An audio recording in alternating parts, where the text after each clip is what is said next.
Well, welcome everyone. Really appreciate y'all attending today. I really want to thank Brent and everybody here for making Crops TV possible this year. My name is Billy Beck.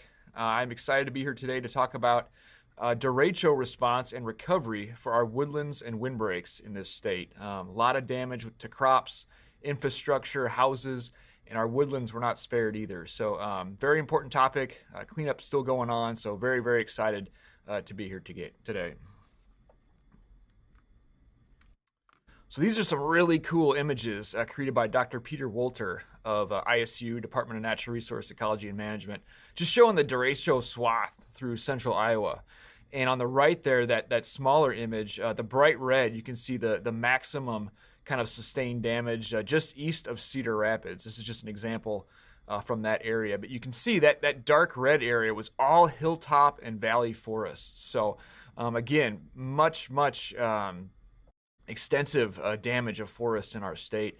He estimated about 1.75 million acres of forests were impacted. Now, the degree of damage was very different. Some were almost complete canopy destruction, others were kind of spotty damage, but that's a big chunk of our forests in this state that was impacted by this event. And I always say, I heard all these headlines and news stories about forests destroyed, forests lost.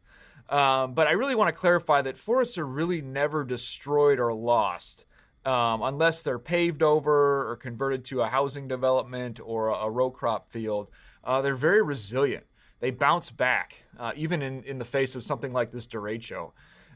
So especially forests that have active forest management plans and folks that are working with a forester. Those forests are incredibly resilient. So we're going to be talking about that a lot today. What can we do to encourage resiliency, and also, the practices we can do as we move forward. And I often say too, we as foresters, we manage forests in a way that often mimics disturbance. Forests are dependent on disturbance for regenerating and sustaining similar species, structure, and function compositions. So forests depend on disturbance. And when we take disturbance out of the picture, we see a decline in our overall forest health. So the point of this slide is that let's view this as an opportunity to move forward with our forests. It's not the end of the world. These forests were not destroyed, forever. This is a really cool opportunity because it's a disturbance, and we can take it and run with it and really make our forests resilient for the future. Again, I tell folks all the time, let's treat this as an opportunity. It is the beginning, it's not the end, especially for species like oak that love kind of canopy clearing disturbances like this to really get their sun-loving regeneration going. So again, an opportunity, not really a complete setback. So the plan for today, I really kind of want to introduce myself and my program. I'm still fairly new here, and kind of introduce the concept of forestry. There's a lot of misconceptions about what forestry is and what foresters do, and then really get into the good stuff. We're going to talk a little bit about just trees and wind damage, how trees react to wind, what does the different kind of damage mean as we go forward. And then get into woodland recovery and then windbreak recovery, two things that are really have impacted agricultural landowners in Iowa following the derecho. And then we'll end on a fun note, lessons from Billy's backyard. Billy's backyard was also not spared from the derecho. So there's a lot of concepts, fun things that we can learn from Billy's backyard that apply to both woodlands and windbreaks. So again, if you've met me after March 15th, 2020, this is what I look like with no mask and within 6 feet. But again, use me as a resource. We have an excellent natural resource website. Again, another great resource. I'm not going to be covering all the technical details today about management and windbreak design, but all that can be found on this website. And again, email me if you got a question, ask me on social media. Please use me as one of those resources. And again, because I'm new, I'm kind of getting my vision and my face out there. And we're going to be talking about one facet of my vision for this position today. The overall vision is that Iowa forests are valued. And today, it's going to be dealing with this facet in that I want Iowa forests to be valued by landowners as an on-farm income and asset.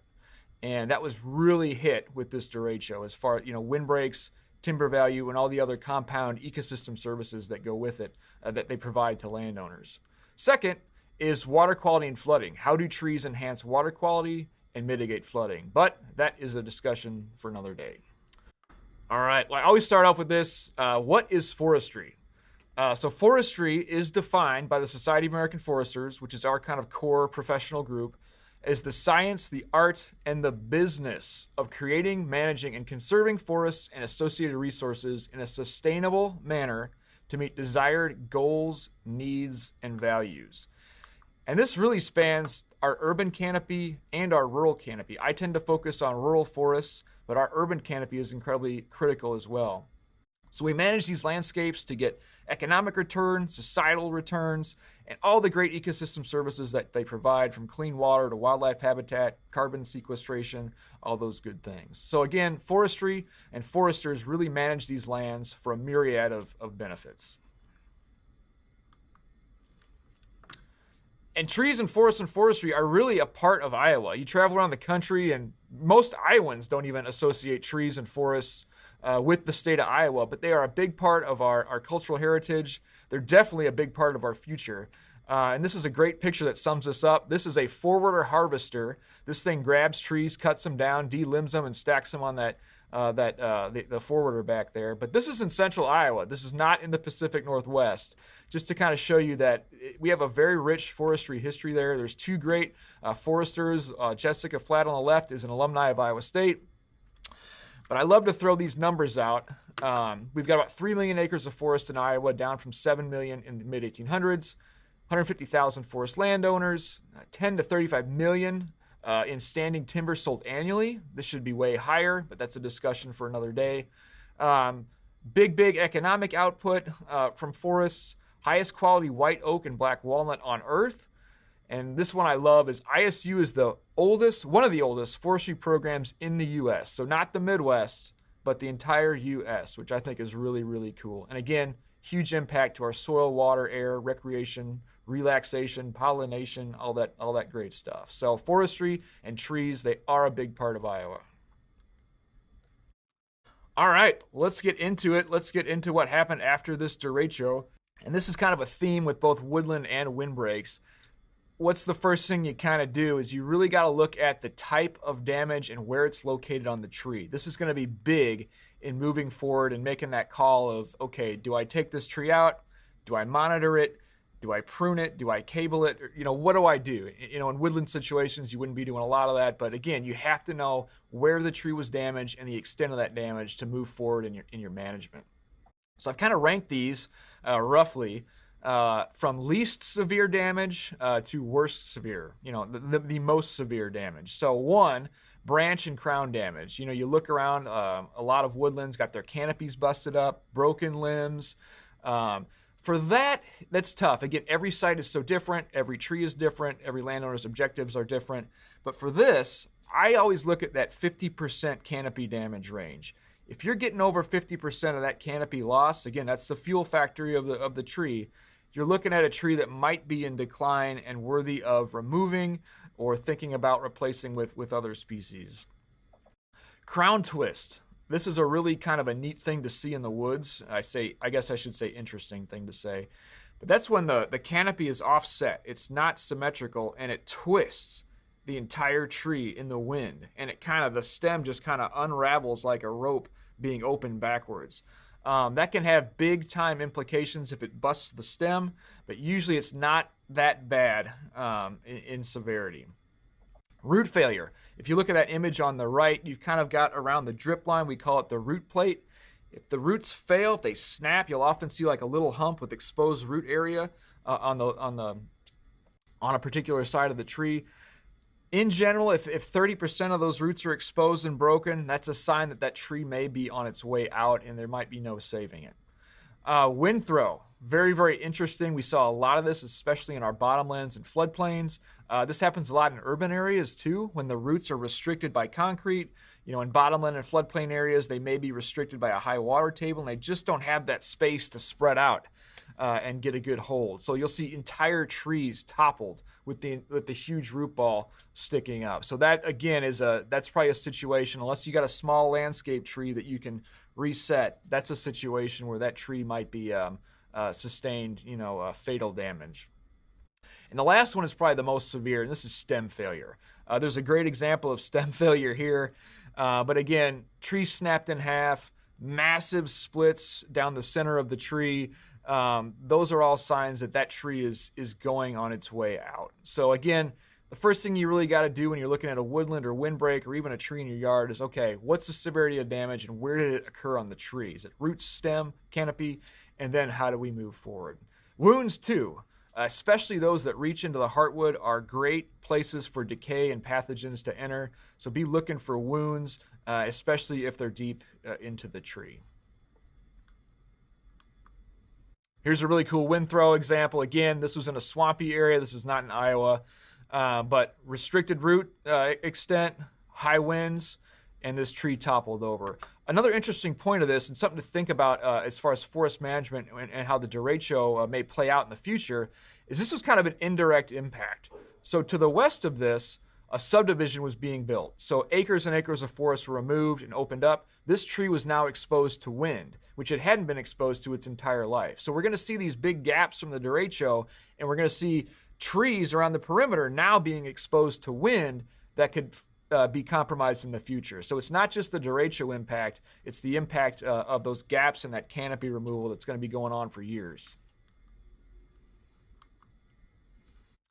Another thing to consider too is monitoring and kind of adapting to what kind of transpires in the future, because trees are very resilient.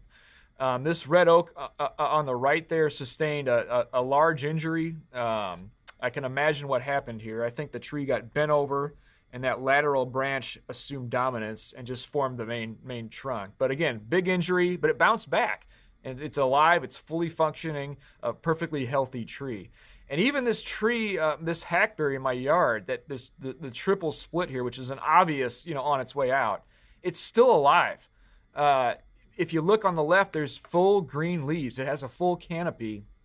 That's because its vascular system is still attached at points, at those kind of bend points there. It's still pumping up nutrients and water from below and photosynthate from above. So trees are very resilient, I think. And sometimes it's just worth sitting back and monitoring and see where they go. So general kind of list here. As you walk around central Iowa, you kind of see trends in what trees were busted up, what trees were not. And again, when you're getting 100+ mile-an-hour winds, even the healthiest tree may be damaged. But there's a lot of trees out there that are just prone to wind damage. It doesn't mean they're bad. All these trees have value and they have unique roles in nature. And I don't want to say at any means these are bad trees. These are just some of the trees that are somewhat prone to being busted up by the wind. So let's look at the right and the left here, and what characteristics kind of do we see? Let's start with the resistant trees. Serviceberry, Kentucky coffee tree. If you don't familiar with any of these trees, we've got great info on our website on these trees and how to identify them. But the ones on the right, especially Kentucky coffee tree, black walnut, you'll notice they're very stout. They've got very stout limbs. They've got a fairly sparse canopy, so they have limited wind drag when it gets super windy. They're also fairly slow growing. I shouldn't say that, but they're slower growing than some of the more susceptible species, which means they have dense, hard wood, which is resistant to breakage. Now, if you look at the susceptible trees, things like silver maple, green ash, black cherry, basswood, they grow fairly rapidly, which means their wood is generally weaker and more liable, more prone to breakage. They also have smaller and less stout twigs, which makes them vulnerable to ice and things like that. So, and again, more dense canopy, more thick leaf cover on those, which has a really big drag when you see these large wind events. So again, some trees are just susceptible to wind damage. It doesn't mean they're a bad tree, but if you're thinking about forest management in certain wind-prone areas or windbreaks or even trees in your yard, this is some things to consider. All right, well, let's dive into our woodlands. Again, like I mentioned before, There are so many differences. I've traveled, all over central Iowa looking at different damaged woodlands. The sites differ, the species differ, the extent of damage differs, like we showed in that diagram. The areas on the trees that were damaged differ. The landowner objectives differ. So it's almost impossible for me to give a cookbook guide of these are the steps you need to do to recover from this storm event. So what I'm going to do is just give some big concepts to get you start thinking about some of these things, and then hook you up with the resources that you need to move forward. The technical service resources, the web resources, and the financial assistance resources to really get on the road to recovery.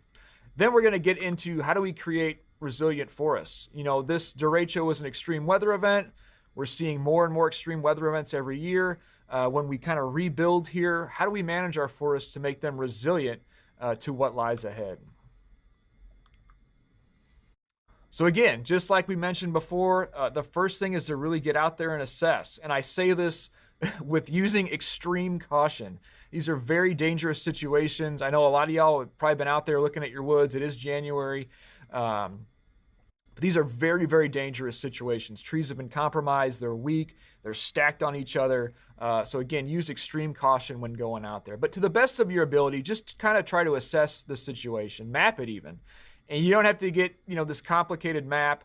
A pen and paper would work all the way up to something simple like a smartphone app you can use for mapping. But just get a general sense of the extent of the damage, and again, the type of the damage, where it was located on the trees, what species were damaged, what their ages were, what size they were, what was their precondition. A lot of windbreaks in this state and a lot of woodlands were kind of over mature, prone to something like this coming along and just doing a significant amount of damage.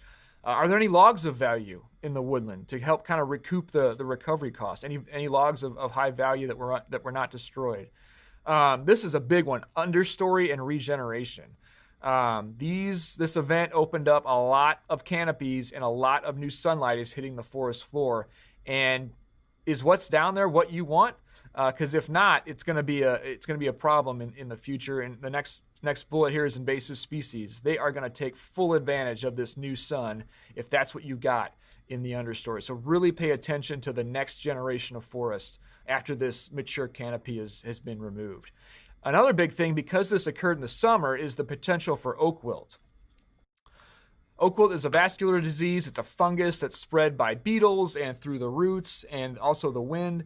But oak wilt loves fresh wounds in the summer. Now, the derecho happened later in summer, so we might have gotten lucky there and missing the window a little bit. But still, next year, keep your eye out for oak wilt. And if there's some really damaged oaks this year, you may consider them. You may consider removing them as far as a management practice if that meets your objectives. But yeah. Oak wilt, we were very concerned about this because of the severe wounding of oaks from this storm. ISU Plant and Insect Diagnostic Clinic has a great web resource about oak wilt and how to test for it and how to. So very, very, very highly recommend y'all check that out. So the next thing, you assess it, you kind of have an idea of what's going on, so how do we address it? This is really the time to call in a professional forester, and you're going to hear me say this 1,000 times in this presentation. Any forestry activity you do, either windbreak, woodland, it is absolutely critical to work with a professional forester. They're going to be your guide for a successful forestry project. A lot of applicable forestry practices that they could prescribe. And again, every site is so different. It really comes down to your objectives for the land. And we're going to talk about this in a little bit, but is having a plan. When you have a plan, you can fall back on that plan in situations like this. And it really makes decision-making easy as far as, okay, what forestry practices do I need to do to get back on track? So examples like forest stand improvement, which is kind of similar to thinning the forest out. Site prep to further encourage regeneration of desirable species. Invasive species management. This is going to be huge for a lot of people, I predict. And replanting efforts, obviously. Salvage harvest. That could be a potential management practice if it meets your objectives. And also, doing nothing is okay too. There's a lot of advantages and disadvantages of just doing nothing. This is a dangerous situation. A lot of folks may not want to be stepping into it. So again, doing nothing. Again, this is an example. My backyard was definitely impacted by this. But this is kind of a neat example of one of the benefits of doing nothing. All that debris on the ground, it tends to protect the young seedlings from herbivory, deer damage. So it kind of protects the next generation of forest. If you do nothing, you minimize further damage to residual trees. You're not in there pulling trees out to salvage. You're not in there cutting and dropping. You're going to really minimize damage to those trees that are left. And then wildlife. This thing attracts so many songbirds. That debris is structural diversity in there that different wildlife love. So there are advantages to just simply doing nothing. But there are disadvantages to doing nothing. You're going to lose that salvage value. That could help recoup costs of cleanup. The debris really inhibits management and access. I know folks that could not even get into their woodlands for weeks. They spent the first month after the derecho simply getting into the woodlands. So if you're looking at future forest management, that debris is going to be a big hindrance if it's just sitting there unaddressed. This is a great opportunity for oak regen. We got some canopy openings. Oak regen loves sun. Let's take that and run with it. If you do nothing, that opportunity may be lost. And again, the invasive species are primed. They love this new sun. We've got canopies removed. They are ready to take full advantage of these gaps that were created. So that is one thing that if you do nothing, you might have a serious invasive species problem on your hand. Here's kind of a cool example. This video is from northeastern Iowa, the big gap in the white pine stand here that was created by a localized tornado a couple years ago. But look at the explosion of understory growth just from that one little gap that windstorm had on this white pine stand. So if that's stuff you want, great. If it's invasive species, you're going to have a big problem there. So that's a disadvantage of simply doing nothing. Salvage harvest. I get lots of calls on this. This is a tricky thing. It's an interesting thing. Again, always work with a professional forester if you're thinking about a salvage harvest or any kind of timber harvest. They're going to really help you maximize your return. And again, they're your guide through this process. So a salvage harvest really entails kind of picking through the rubble and picking out, valuable logs that could be used, again, to cover some of the costs of kind of rebuilding. But again, you can't just go out there and simply do this for the fact of doing this. You have to be able to say that this practice is going to help me move forward to meet my forest management objectives. Hopefully you've got a forest management plan or are working with a forester, and then you'll definitely know if it's meeting those objectives. But, things to think about are, okay, is this harvest going to promote desirable species? Is this harvest, again, going to help me meet my forest management objectives? How severe is the damage? Are these trees going to recover anyway, or is it time to harvest now? Another thing to look at too is the position of the trees. That's going to impact kind of the speed that they will degrade and kind of the urgency of a harvest. So if they're hanging up in trees, if they're kind of wind thrown or toppled a little bit, you can wait a while. The degradation will not be that fast. If they're laying on the ground or split with massive wounds, that degradation could take over quickly and you're going to lose value very rapidly in those logs. So that would be a situation where you would like to come in and harvest quickly. And again, this is dangerous. Like, logging is dangerous in general. Now you put these logs that are hung up, twisted, compromised, logging becomes even more potentially deadly. So finding a willing logger to come in here may be challenging. So don't get discouraged if you're having trouble finding folks that want to come in and tackle such a dangerous job. So a lot of resources out there. Again, I kind of skipped over the real technical forest management stuff because every site, every landowner is so different. So these are some resources that can really help you get on the road to recovery. We've got a really neat storm recovery page on our ISU Natural Resource Extension website. So does the Iowa DNR Urban Forestry Program. Technical service, again, these folks are going to be your guide. These are the first folks you should be talking to. Your professional foresters, either with the Iowa DNR, private consultants, foresters with the National Wild Turkey Federation and WMI. And again, your county USDA service centers. They're going to be your guide to the next thing, which is financial assistance. There's two really cool programs out there that can help and provide cost share assistance for all the management practices from site prep, replanting, timber stand improvement to kind of get you back on track. And two ones I really want to highlight are the Environmental Quality Incentives Program, or EQIP, and the Resource Enhancement and Protection, or REAP. There's another one, a third one, called Emergency Forest Restoration Program, which is administered by the Farm Service Agency.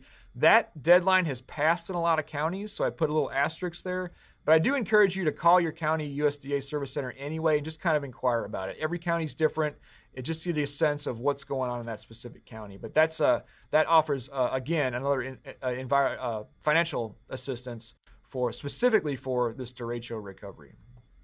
So again, this is kind of an opportunity to kind of start over and kind of move forward, especially with resiliency. Again, there's a ton of research that's needed on climate adaptive forestry practices, and they're doing that at Iowa State. It's really cool.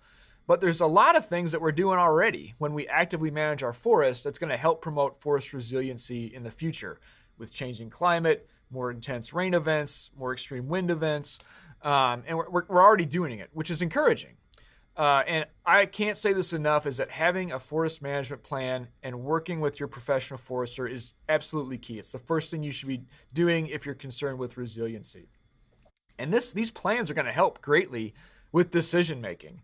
You come out after the derecho, it's like, what the heck do I do now? You revert back to your plan. Okay, this is where I was, this is where I am now, this is where I wanted to go in the future, and the plan lays it all out. It's such a great help with dealing with kind of almost catastrophic situations like this. Again, working with your forester to promote things like diversity. So not only species diversity, but age diversity and structural diversity in our woodlands really leads to resilience. I can't tell you how many landowners I visited who had different age classes of forests, very, very young, very, very old, where the young forests were almost unimpacted by the derecho, and the adjacent older forests were the canopy was almost destroyed. So those folks did lose their mature canopy, but they had a nice advanced young forest waiting in the wings. It wasn't a complete loss there. So diversity is absolutely critical. Promoting tree vigor too. When trees are vigorous, they respond better to wounding, they grow rapid, they have strong, tight branch connections. So anything you can do to promote tree vigor is critical. Things like forest stand improvement, which involves, reducing crowding and reducing crown competition to allow more light to each individual tree. Ensuring that the best genetics prevail through sustainable harvest practices. And then this one I can't stress enough either, is regular assessment and monitoring. And when you have a plan that really helps you, kind of gives you a drive to do this. You need to do this to go out and check for invasive species and adaptively manage them after events like this, and work to really get what you want established. We call it advanced regeneration. So if you want oaks, we want large oak seedlings out there ready to take advantage if another storm event comes through here. So again, we're already doing a lot for resiliency: diversity, tree vigor, and regular assessment and monitoring. All right, jumping into windbreaks. Windbreaks are such a valuable resource to farm enterprises, but you look around the state, a lot of them are aging. They're kind of on the way out. They're losing their function, really. So this was, again, kind of being positive here. This may be kind of an opportunity to start over and get these things renovated and get them back fully functioning. So again, just like woodlands, every site is different. Every windbreak is different. Every soil assemblage is different. Every landowner objective is different. So I'm not going to give you this cookbook kind of recipe what to do.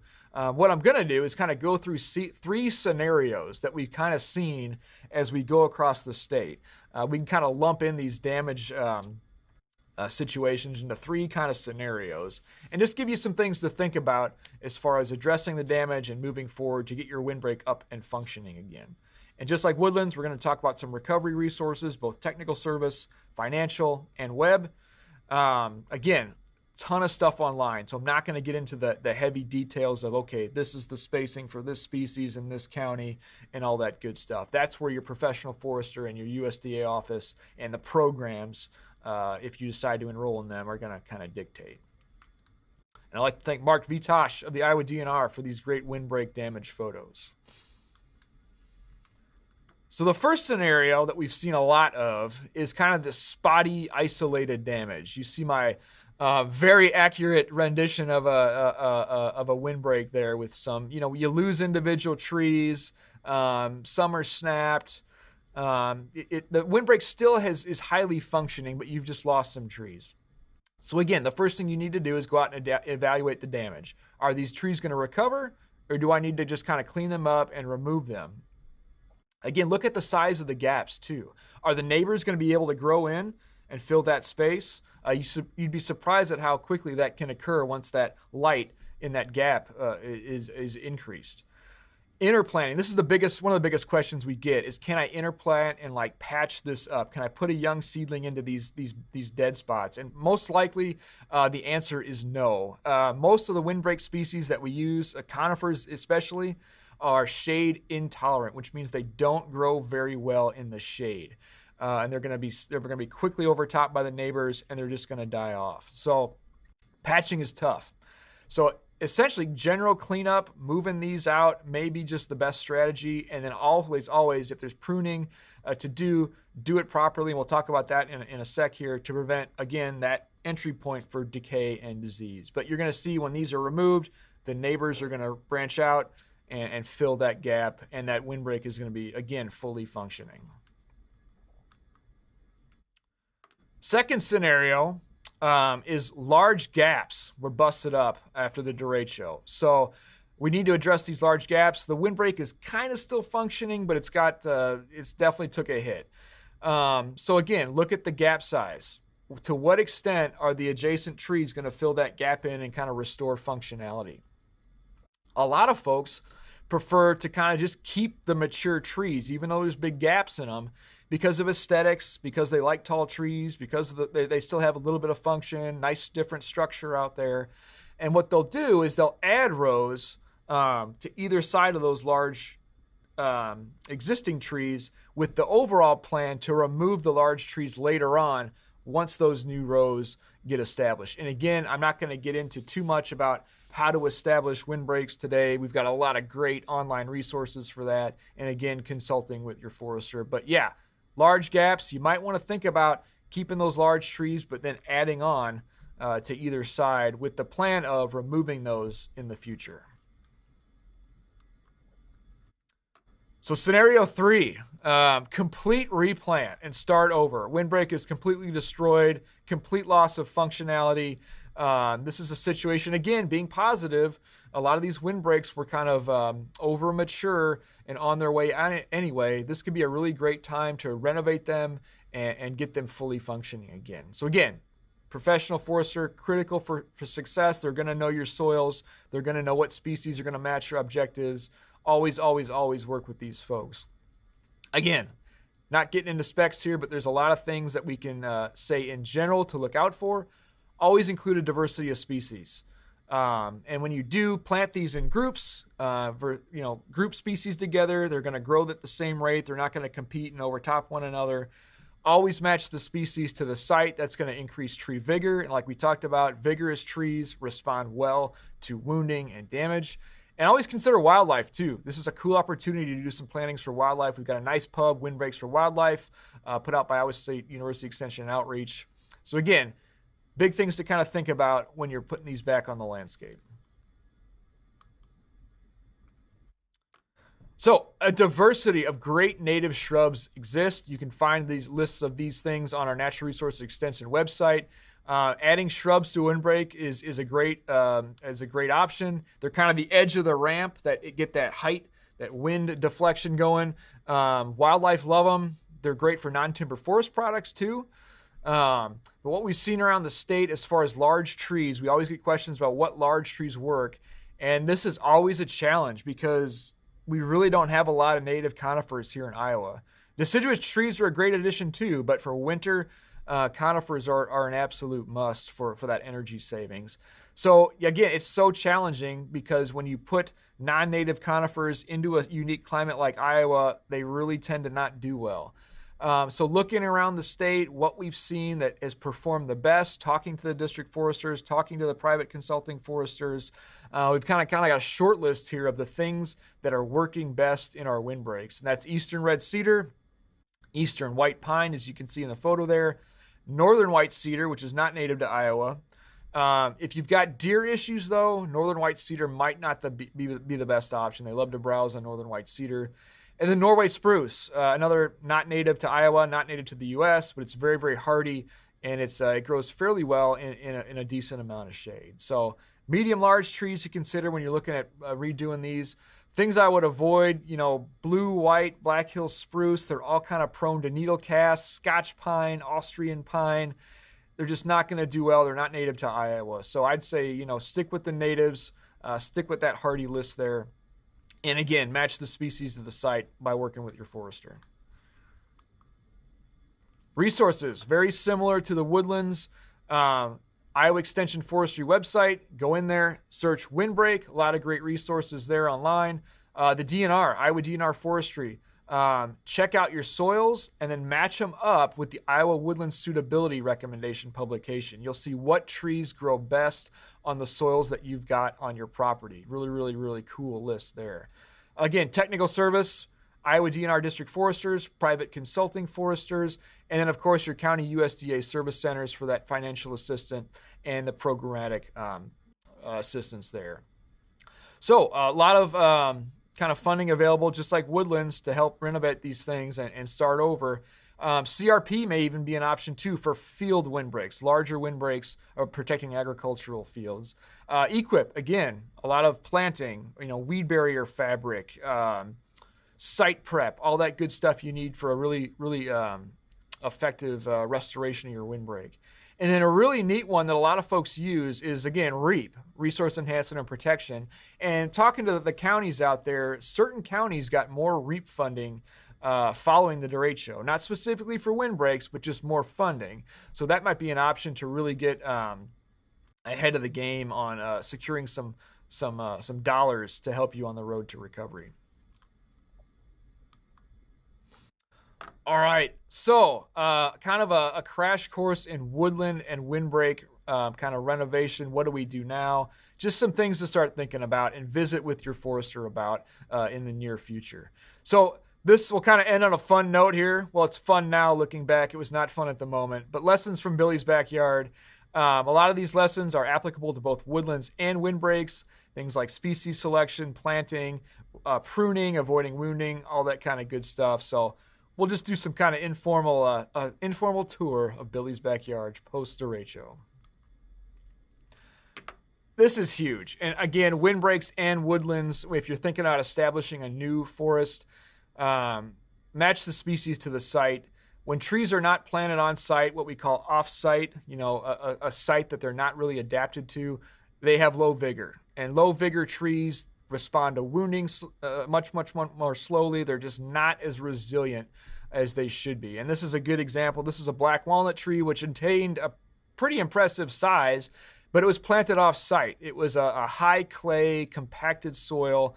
It was just not a good site for black walnut, and you can see it had weak spots in the wood. It had a lot of old damage that led to this large limb falling off. It was just not up to its best, and it did not sustain this windstorm. So again, I tell people all the time, people call and say, I want this kind of tree, I want that kind of tree, I want white flowers, I want this. But I tell them to take a step back and first think about what soils you've got on your space, or what soils you've got on your property, what kind of space you got, wind potential, wound potential, hazards. Then select the species that have the characteristics you want from the list that matches those sites. The trees that are going to grow best on that site, pick from that list about what you want. And always, always, always, as much as you can, go with the native species. They're going to do a lot better than something like a blue spruce, which is not native to Iowa. Improper planting. Again, windbreaks. I've seen this a lot in windbreaks. This is an example from my yard. This hackberry had the metal basket left on it when it was planted, which means the roots were kind of girdled underground by that metal. And then B, they had weed barrier fabric buried, weed barrier fabric. So weed barrier fabric is designed to block weeds, but B, to break down in the sunlight. So these are great. Weed barrier fabric is great for windbreaks, but you have to be careful when erosion and other things, wind erosion and water erosion, cover that weed barrier fabric with sediment, and it's not able to break down in the sunlight anymore. So what happened, again, further girdling that trunk when that tree got bigger. So really, it all starts with the tree planting and prepping the site for planting. But this hackberry was toppled over, wind throw and root damage by the derecho because of that poor planting. Bad pruning.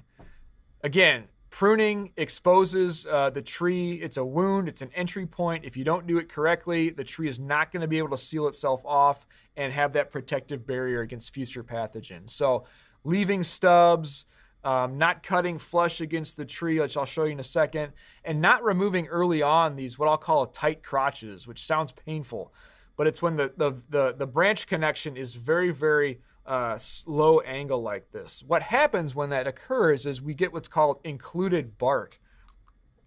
So the tree grows together and the bark mashes together, forming a very, very weak branch union. You can see it on this cottonwood here, and you can see it on that hackberry in my yard. And that leads a lot of times to branch failure because the union is just not very strong there. So proper pruning, corrective pruning, very critical for resiliency and avoiding future storm damage. Quick tip, you're going to be pruning probably in your windbreaks and even in your woodlands if you've got some high dollar species you want to do corrective pruning on. Real quick, here's some fun terms today. Branch bark ridge and the branch collar. The green arrow there is pointing to the branch bark ridge. The blue is pointing to the branch collar, that kind of swelled area at the union there. And then red is where you want to cut. You want to cut close enough to that branch collar where the tree can quickly seal that wound off and get along with its business. But you don't want to cut into that branch collar because that branch collar is a protective barrier preventing fungi and decay and all kinds of other bad stuff from getting into the heartwood of the tree. So again, don't leave the stubs, but don't cut into the branch collar. Cut right up where that red line is. So some fun terms there. Careless wounds. This can go from yard trees to forest harvesting operations. A lot of times along skid trails and harvest trails where they're dragging the logs out of the timber, you see wounded trees. And sometimes those trees are pretty valuable. So careless wounds are entry points for decay and pathogens. So back off with the mower and whip. Use a lot of mulch around your trees as a buffer. And then prevent basal wounds. Again, in forest management, I see a lot of basal wounds from grazing our woodlands. And you can see there on the left, that walnut is now hollow inside because of an old grazing basal wound from hooves. So, and then just, again, when you're harvesting timber, the logger and the forester, they're always professional. Lay out the roads correctly. Avoid damaging residual trees out there during the harvest process. So, again, anytime you can prevent wounds is a good thing. And assessing and addressing before the storm. These are a lot of trees in my backyard that should have been addressed long ago. They had a myriad of problems from all the things I just described. But really, this kind of underscores the importance of getting out in your woodlands, getting out to your windbreak, and just assessing it, at least yearly. See what's going on. Do some adaptive management. If the trees need to be addressed, you need to address them now before another event like this comes across, and it's a huge mess. And when these things fall and topple, like in our windbreaks and woodlands, they damage residual trees too. So it's not just this tree being damaged, it's residuals as well. So again, I really want to thank y'all for attending. I hope your cleanup from the derecho is going well.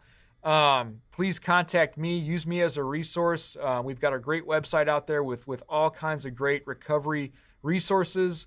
And the last thing I want to say is I've seen too many people chainsawing in shorts and flip-flops. So please, if you're doing anything, these trees are incredibly compromised. They're dangerous. They're twisted. They're under a lot of tension. They're stacked on top of one another. Please be careful out there. Leave some of the more dangerous jobs definitely to the professionals. And always, always, always, always PPE for your eyes, your ears, your limbs, and your skull, most importantly. So with that, again, please contact me as a resource. And I really thank you all for attending.